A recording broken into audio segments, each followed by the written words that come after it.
Hello മക്കളെ, welcome back to CMS creations. നമ്മൾ നോക്കാൻ പോകുന്നത് SCRT class 9 chapter 9 real numbers രേഖീയ സംഖ്യകൾ എന്ന് പറയുന്ന ചാപ്റ്ററിലെ പേജ് നമ്പർ 176 3 ചോദ്യങ്ങളാണ്. Okay, page number 176, question number 1, 2, 3. Find the number which mark the midpoint of the points marked by each pair of numbers given below on the number line. ചുരുക്കി പറഞ്ഞ താഴെ തന്നിരിക്കുന്ന പെയറുകളുടെ mid point കാണണം. സംഖ്യാരേഖയിൽ ചുവടെ പറഞ്ഞിരിക്കുന്ന ഓരോ ജോഡി സംഖ്യകളും സൂചിപ്പിക്കുന്ന ബിന്ദുക്കളുടെ മധ്യബിന്ദുവിനെ സൂചിപ്പിക്കുന്ന സംഖ്യ കണക്കാക്കുക. മിഡ് പോയിന്റ് കാണാൻ വളരെ സുഖമാണ് അല്ലെ. എക്സും വൈയും കൂട്ടുക, അതിന്റെ പകുതി കാണുക. അഥവാ തന്നിരിക്കുന്ന രണ്ട് നമ്പറുകൾ ആഡ് ചെയ്തിട്ട് അതിന്റെ പകുതി കണ്ടാൽ നമുക്ക് എന്ത് കിട്ടും? മിഡ് പോയിന്റ് കിട്ടും. ഇവിടെ 8 ചോദ്യങ്ങളുണ്ട്. ഓക്കെ, അത് ഓരോന്നായിട്ട് നമുക്കൊന്ന് ചെയ്തു നോക്കാം. ചിലത് നിങ്ങൾ ഒറ്റക്കൊന്ന് ചെയ്തു നോക്കുക, എന്നിട്ട് ആൻസർ നിങ്ങൾ ചെക്ക് ഔട്ട് ചെയ്യുക. ഓക്കെ, ഫസ്റ്റത്തത് 1 - 5, 1 - 5 കൂട്ടണം. 1 + -5 ഒരെണ്ണം പോസിറ്റീവാണ്. 1ന്റെ ലെഫ്റ്റ് സൈഡിൽ മൈനസ് ഇല്ലാത്തതുകൊണ്ട് അത് പോസിറ്റീവാണ്. അപ്പോൾ 1 പോസിറ്റീവാണ്, 5 നെഗറ്റീവാണ്. അപ്പോൾ വലുതിൽ നിന്നും ചെറുത് കുറക്കണം. 5ന്ന് 1 പോയാൽ 4. വലുതിന്റെ ചിഹ്നം മൈനസ്, സോ -4 / 2. കണ്ടോ? ഇനി -4 / 2, 4നെ 2 കൊണ്ട് ഡിവൈഡ് ചെയ്താൽ ആൻസർ 2 ആണ്. വലുത് ഏതെങ്കിലും ഒരെണ്ണം മൈനസ് ആയാൽ ആൻസറും മൈനസ് ആവും. So the answer is -2. അതായത് 1ന്റെയും -5ന്റെയും മിഡ് പോയിന്റ് എന്ന് പറയുന്നത് -2 ആണ്. ക്ലിയർ? അടുത്ത് -1 - 5. അപ്പൊ -1 + -5 രണ്ടും നെഗറ്റീവ് ആണ്. രണ്ട് സംഖ്യകളും നെഗറ്റീവ് ആയാൽ അവിടെ നമ്മൾ അപ്ലൈ ചെയ്യുന്ന റൂൾ ഏതാ?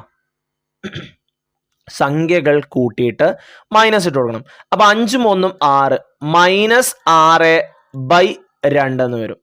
-6/2. ഇനി 6/2 എത്രയാ? 6ൽ എത്ര 2 ഉണ്ട്? 3 എണ്ണം. ഏതെങ്കിലും ഒരെണ്ണം നെഗറ്റീവ് ആയാൽ അഥവാ ന്യൂമറേറ്ററോ അല്ലെങ്കിൽ ഡിനോമിനേറ്ററോ അഥവാ അംശമോ അല്ലെങ്കിൽ ഛേദമോ ഏതെങ്കിലും ഒരെണ്ണം മൈനസ് ആയാൽ ആൻസറും മൈനസ് ആവും. So the answer is -3. അപ്പൊ -1ന്റെയും -5ന്റെയും നടുക്ക് വരുന്നത് ആരാണ്? -3 ആണ്.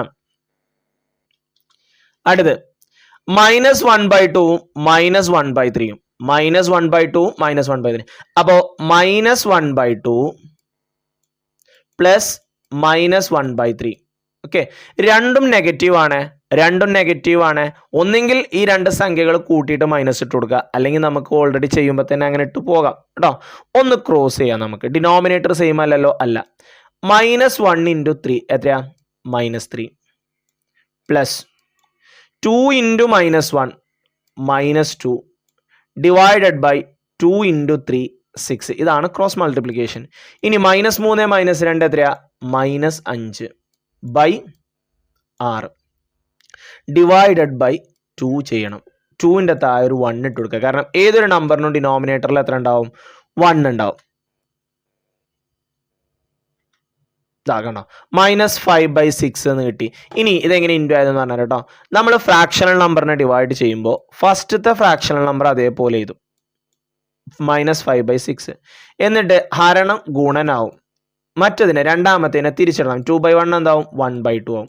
അപ്പൊ -5 × 1 -5, 6 × 2 12. സോ -5/12 എന്ന് നമുക്ക് ആൻസർ കിട്ടും. ഓക്കെ, -5/12 എന്ന് നമുക്ക് ആൻസർ കിട്ടും.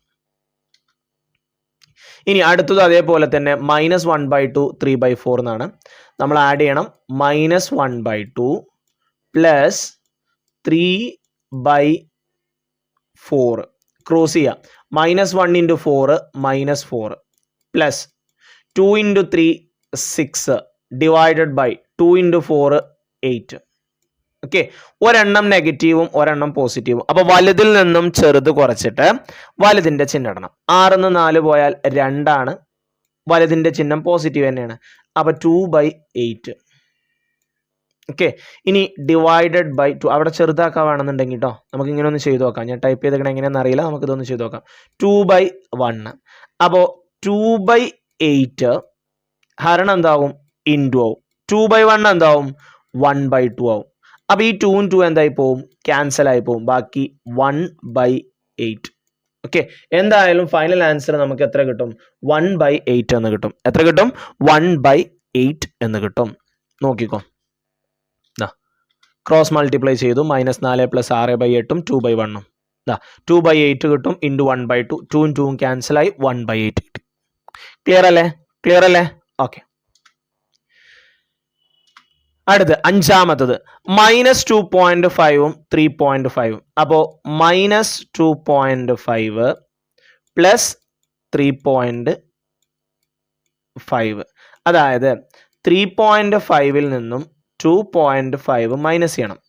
5 5 പോയാൽ 0 ആണ്, 0.3 2 പോയാൽ 1. അപ്പോൾ 1 ആൻസർ കിട്ടുക. വലുതിൻ്റെ ചിഹ്നം പോസിറ്റീവ് ആയതുകൊണ്ട് പോസിറ്റീവ് തന്നെ കേട്ടോ. /2 അതിന് /2 ആണ്. 1/2 എന്ന് പറഞ്ഞു കഴിഞ്ഞാൽ 0.5 എന്ന് കിട്ടും. ഓക്കെ 1/2 നമുക്ക് 0 പോയിന്റിലുള്ള സംഖ്യ ആയതുകൊണ്ട് പോയിന്റ് ആക്കിയിട്ട് ചെയ്ത് കേട്ടോ. 1നെ 2 കൊണ്ട് ഹരിച്ച ആരാന്ന് പറയുന്നത് 0.5 അല്ലേ. അടുത്ത 1.3 8.7. അപ്പോൾ 1.3 പ്ലസ് 8.7 7 3 10 0 ശിഷ്ടം 1 വരും. പോയിന്റ് ഇട്ടു 8 1 9 1 10. ഓക്കെ അപ്പൊ 10 കിട്ടും. 10.0 എന്ന് പറഞ്ഞാൽ 10 അതിന്റെ പകുതി 5. ഓക്കെ ദെൻ ഏഴാമത്തത് -√2 -√3. ഇവിടെ നമുക്കുള്ള പ്രശ്നം എന്താണെന്നറിയോ √2ൻ്റെയും √3യുടെയും നമ്പർ ഇട്ട് കൊടുത്ത് അതിന് ആഡ് ചെയ്തിട്ട് വേണം ചെയ്യാൻ. അത് നമ്മളോട് ചോദിക്കുകയാണെന്നുണ്ടെങ്കിൽ മാത്രം ഇട്ട് കൊടുത്താൽ മതി. ഇല്ലാന്നുണ്ടെങ്കിൽ -√2 പ്ലസ് -√3/2 ഇതാണ് അതിൻ്റെ മിഡ് പോയിന്റ്. കാരണം √2ൻ്റെ കൂടെ √3 കൂട്ടിയാണ്ട് √5 എന്നൊന്നും എഴുതാൻ പറ്റില്ല കേട്ടോ. അടുത്തത് അതേപോലെ തന്നെ -√3 √7 √3 7 -3 എന്നോ അല്ലെങ്കിൽ -3 പ്ലസ് -√3 പ്ലസ് √7/2 എന്ന്. കാരണം √3യുടെ √7ൻ്റെ വാല്യൂ അറിയാതെ അതും നമുക്ക് എന്ത് ചെയ്യാൻ പറ്റില്ല ചെയ്യാൻ കഴിയില്ല. ദെൻ അടുത്ത question find the numbers which mark the point dividing the distance between the point marked by 1 and 2 into 4 equal parts on the number line. സംഖ്യാരേഖയിൽ 1നെ സൂചിപ്പിക്കുന്ന ബിന്ദുവിനും 2നെ സൂചിപ്പിക്കുന്ന ബിന്ദുവിനും ഇടയിലുള്ള ഭാഗത്തിനെ 4 സമഭാഗങ്ങളാക്കുന്ന ബിന്ദുക്കളെ സൂചിപ്പിക്കുന്ന സംഖ്യകൾ കണക്കാക്കുക. ഇവിടെ ശ്രദ്ധിച്ചോ 1 2നെ ഞാൻ ഇങ്ങനെ വലുതാക്കി എന്ന് വരച്ചു. ഇതിനെ 4 തുല്യ ഭാഗങ്ങളാക്കണം എന്ന് പറഞ്ഞു കഴിഞ്ഞാൽ ആദ്യം ഇതിന്റെ മിഡ് പോയിന്റ് കാണാം. മിഡ് പോയിന്റ് കാണാം. 1ഉം 2ഉം കൂട്ടുക എത്രയാ 2 1 കൂട്ടിയാൽ 3 അതിന്റെ പകുതി 3/2. ഒന്നെങ്കിൽ 3/2 എന്ന് എഴുതാം അല്ലെങ്കിലോ 1.5 3ന്റെ പകുതി എന്ന് പറയുന്നത് 1.5 അല്ലേ. ഇനി ഇപ്പൊ ഇത് 2 പാർട്ടായാലോ. ഈ 1.5നെയും 1നെയും 1ഉം കൂടെ അങ്ങോട്ട് പകുതിയാക്കുക. ഓക്കെ അപ്പൊ 1.5 കൂട്ടുമ്പോൾ 2.5 ആണ്. 2.5ന്റെ പകുതി കാണുമ്പോൾ 12 1.25 വരും അല്ലേ. അതായത് 25ന്റെ പകുതി 12.5 ആണ്. ഇവിടെ ഓൾറെഡി ഒരു പോയിന്റ് ഉണ്ടായതുകൊണ്ട് പോയിന്റിന് അപ്പുറത്ത് കിട്ടണം. അപ്പോൾ 1.25. ഈ 1.5നെയും 2നെയും കട്ട് ചെയ്ത് കഴിഞ്ഞാൽ ഇതും തുല്യമായിട്ട് ഭാഗിച്ചില്ലേ. അപ്പോൾ 1.5 2 കൂടിയും കൂട്ടിയാൽ 3.5 ആണ്. അതിന്റെ പകുതി എടുക്കുമ്പോൾ എത്ര വരും 1.75. ഇത്രേ ഉള്ളൂ. 1 ഇപ്പൊ 4 തുല്യ ഭാഗങ്ങളാണ് അല്ലെ. ആദ്യം 1.5 1നെയും 2നെയും കട്ട് ചെയ്തു. അപ്പൊ നമുക്ക് 2 ഈക്വൽ പാർട്ട് കിട്ടി. ആ 2 ഈക്വൽ പാർട്ടിനെ വീണ്ടും ഈക്വൽ ആയിട്ട് കട്ട് ചെയ്തു. അപ്പൊ ഇവിടെ 2 എണ്ണം ഇവിടെ 2 എണ്ണം. അപ്പൊ മൊത്തം 4 തുല്യ ഭാഗങ്ങളായില്ലേ. ഇതാ AB എന്ന് പറയുന്ന 1 2 എന്ന് പറയുന്നതിനെ BAC എന്ന് പറഞ്ഞ് കട്ട് ചെയ്തു. A എന്ന് പറയുന്നത് മിഡ് പോയിന്റ് ഓഫ് 1 and 2 ആണ്. 1ന്റെയും 2ന്റെയും മിഡ് പോയിന്റ് ആണ് ആര് A എന്ന് പറയുന്നത്. അപ്പൊ മിഡ് പോയിന്റ് കാണുക 1 + 2/2 3/2 1.5. ഇനി ബി എന്ന് പറയുന്ന മിഡ് പോയിന്റ് ഓഫ് 1ഉം 1.5 ആണ്. 1ഉം 1.5 കൂടി കൂട്ടുമ്പോൾ 2.5 കിട്ടും. 2.5ന്റെ പകുതി 1.25 കണ്ടോ. സി എന്ന് പറയുന്നത് എൻ്റെയും 2ന്റെയും മിഡ് പോയിന്റ് ആണ്. അഥവാ 1.5ന്റെയും 2ന്റെയും മിഡ് പോയിന്റ്. എ എന്ന് പറയുന്നത് 1.5 ആണല്ലോ. അപ്പോൾ അത് രണ്ടും കൂട്ടുമ്പോൾ 3.5 കിട്ടും. അതിന്റെ പകുതി 1.75 കിട്ടും. ക്ലിയർ അല്ലേ okay. The last question. Find x satisfying each of the equation below. ചുവടെയുള്ള ഓരോ സമവാക്യവും ശരിയാകുന്ന എക്സ് കണക്കാക്കുക. ശ്രദ്ധിച്ചോണേ. ഫസ്റ്റത്തത് mod x minus 1 is equal to mod x minus 3. അതായത് മക്കളെ ഇവിടെ ശ്രദ്ധിച്ചോണം കേട്ടോ. മോഡ് എക്സ് മൈനസ് വൈ എന്ന് പറഞ്ഞു കഴിഞ്ഞാൽ, അല്ലെങ്കിൽ മോഡ് 3 മൈനസ് 2 എന്ന് പറഞ്ഞു കഴിഞ്ഞാൽ, മൈനസ് വരണേ, ഇങ്ങനെ വന്നു കഴിഞ്ഞാൽ ഇത് നമ്മളുടെ ഇക്വേഷൻ ആണ്. എക്സ് എന്ന് പറയുന്ന പോയിന്റും വൈ എന്ന് പറയുന്ന പോയിന്റും തമ്മിലുള്ള ഡിസ്റ്റൻസ് ആണ്, അഥവാ എക്സിൽ നിന്നും വൈയിലേക്കുള്ള അകലം. ഇത് പറയുന്നതോ 3യിൽ നിന്നും 2യിലേക്കുള്ള അകലം. അതാണ് നമ്മൾ ഈ മോഡിന്റെ നെഗറ്റീവ് കൊണ്ട് ഉദ്ദേശിക്കുന്നത്, മോഡിന്റെ മൈനസ് കൊണ്ട് ഉദ്ദേശിക്കുന്നത്. എക്സ് മൈനസ് വൈ എന്ന് പറഞ്ഞാൽ എക്സ് എന്ന പോയിന്റിൽ നിന്നും വൈയിലേക്കുള്ള ഡിസ്റ്റൻസ്, 3 എന്ന പോയിന്റിൽ നിന്നും 2യിലേക്കുള്ള ഡിസ്റ്റൻസ്. ഇതാണ് കണ്ടീഷൻ. അപ്പൊ ഇവിടെ നോക്കിയാ, എക്സ് എന്ന് പറയുന്ന പോയിന്റിൽ നിന്നും 1ലേക്കുള്ള ഡിസ്റ്റൻസും എക്സ് എന്ന് പറയുന്ന പോയിന്റിൽ നിന്ന് 3യിലേക്കുള്ള ഡിസ്റ്റൻസും സെയിം ആണ്. അഥവാ എക്സ് എന്ന് പറയുന്ന ഒരു പോയിന്റ് ഇവിടെ ഉണ്ട്, ഇവിടുന്ന് 3യിലേക്കുള്ള ഡിസ്റ്റൻസും ഇവിടുന്ന് 1ലേക്കുള്ള ഡിസ്റ്റൻസും സെയിം ആണ്. അതിനർത്ഥം ഈ എക്സ് എന്ന് പറയുന്നത് ഇതിന്റെ രണ്ടിന്റെയും മിഡ് പോയിന്റ് ആണെന്നല്ലേ.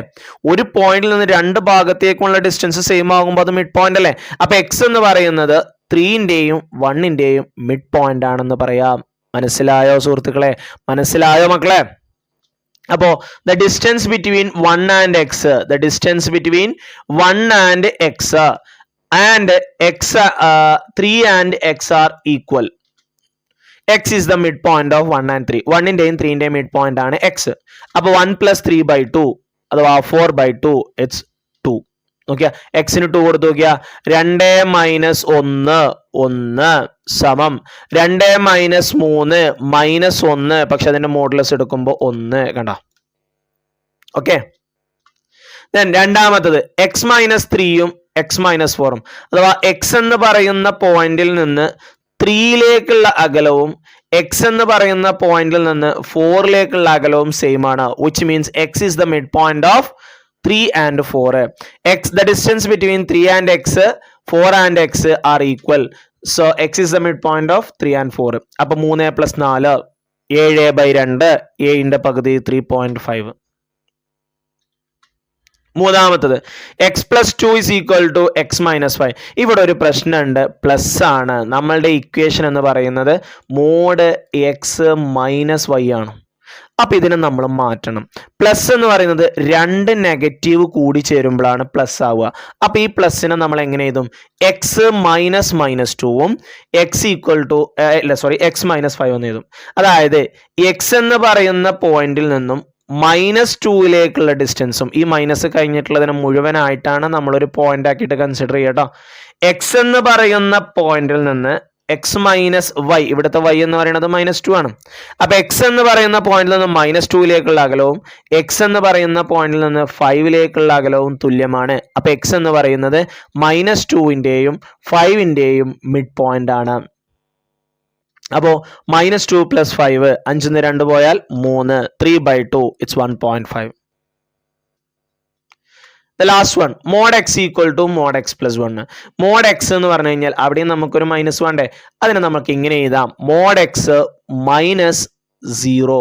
അത് എക്സ് തന്നെയല്ലേ, x - 0 എന്ന് പറയുന്നത് എക്സ് തന്നെയല്ലേ. ഇനി mod x പ്ലസിനെ എങ്ങനെ എഴുതാം? x -1 എന്ന് എഴുതാം. പ്ലസിനെ നമ്മൾ മൈനസ് ആക്കും.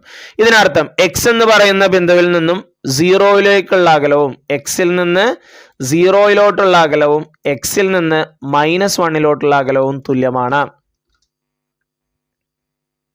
അപ്പൊ എക്സ് എന്ന് പറയുന്നത് 0ന്റെയും -1ന്റെയും മിഡ് പോയിന്റ് ആണ്. അപ്പോ 0 + -1/2, 0ക്ക് -1 ആഡ് ചെയ്താൽ -1. So it's -1/2. ഇറ്റ്സ് 1/2 എന്ന് പറഞ്ഞാൽ 0.5 ആണ്. ഒരെണ്ണം നെഗറ്റീവ് ആയതുകൊണ്ട് ഇറ്റ്സ് -0.5. ക്ലിയർ അല്ലേ? ഓക്കെ. അപ്പൊ മിഡ് പോയിന്റിന്റെ ഇക്വേഷൻ മറക്കരുത് കേട്ടോ. എക്സ് -y ആണ്. പോസിറ്റീവ് ആണെന്നുണ്ടെങ്കിൽ അതിനെ നെഗറ്റീവ് ആക്കണം, മറക്കരുത്. പോസിറ്റീവ് ആണെന്നുണ്ടെങ്കിൽ അതിനെ നെഗറ്റീവ് ആക്കണം, മറക്കരുത്. വെറും മോഡ് എക്സ് ആണെന്നുണ്ടെങ്കിൽ അതിനെ x - 0 എന്ന് എഴുതണം, അതും മറക്കരുത്. ക്ലിയർ അല്ലേ? മനസ്സിലായല്ലോ സുഹൃത്തുക്കളെ? മനസ്സിലായല്ലോ മക്കളെ? ഓക്കെ. അപ്പൊ ഇത്രയും ചോദ്യങ്ങളാണ് നമുക്ക് റിയൽ നമ്പേഴ്സ് അല്ലെങ്കിൽ രേഖീയ സംഖ്യകൾ എന്ന് പറയുന്നത്. നമ്മൾ കഴിഞ്ഞ ക്ലാസ്സുകളായിട്ട് റിയൽ നമ്പേഴ്സിന്റെ എല്ലാ ക്വസ്റ്റ്യൻസുകളും നമ്മൾ വർക്ക്ഔട്ട് ചെയ്തു. എല്ലാവരും നന്നായിട്ട് പ്രാക്ടീസ് ചെയ്യുക, നന്നായിട്ട് വർക്ക്ഔട്ട് ചെയ്യുക, എക്സാമിന് നന്നായിട്ട് എഴുതാൻ കഴിയട്ടെ. Wish all the very best. പിന്നെ നമ്മുടെ ടെക്സ്റ്റ് ബുക്ക് റിലേറ്റ് ചെയ്തിട്ടുള്ള എല്ലാ ക്വസ്റ്റ്യൻ്റെയും ആൻസറുകൾ നമ്മുടെ പ്ലേലിസ്റ്റിലുണ്ട്. പ്ലേലിസ്റ്റിൻ്റെ ലിങ്ക് ഡിസ്ക്രിപ്ഷനിലുണ്ട്. ഇനി നിങ്ങൾക്ക് എൻ്റെ സ്ക്രീനിലും കാണാം. വാച്ച് ചെയ്യുക, പഠിക്കുക. Wish you all the very best, and thank you for watching this video. See you soon. Bye bye.